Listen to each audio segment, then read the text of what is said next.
દર્શક મિત્રો, ગુજરાત દર્શન ન્યૂઝમાં આપનું સ્વાગત છે। બહાર અકસ્માત સર્જાયો છે। વડોદરા શહેરના લાલબાગ બ્રિજથી અવધૂત ફાટક સ્થિત ઉતરતા એક કાર ચાલકે ઓન ડ્યુટી વીએમસી એટલે કદાચ વડોદરા મહાનગરપાલિકાના કોન્ટ્રાક્ટ અંતર્ગત ચાલતું આ ટ્રેક્ટર હશે, ટ્રેક્ટરની સાથે ભટકાતા અકસ્માત સર્જાયો છે। ટ્રેક્ટરની જે દિશા જોતા એવું લાગી રહ્યું છે કે ટ્રેક્ટર કદાચ બ્રિજ અથવા બ્રિજ પરથી ઉતરીને ડાબી બાજુ જઈ રહ્યો હશે અથવા તો બ્રિજની બીજી બાજુથી જઈને અહીંયા ડાબી બાજુ જઈ રહ્યો છે, એવું કંઈક તેની જે દિશા જે છે તે જોતા દેખાઈ રહ્યું છે।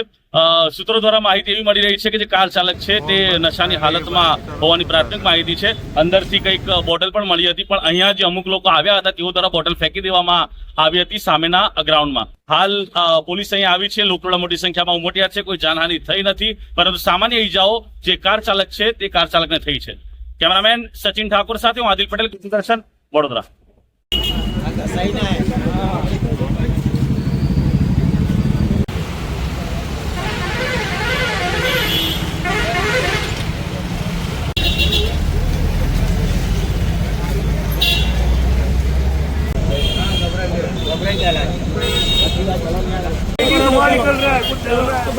गाड़ी चाबी बंद करो, गाड़ी बंद करो, गाड़ी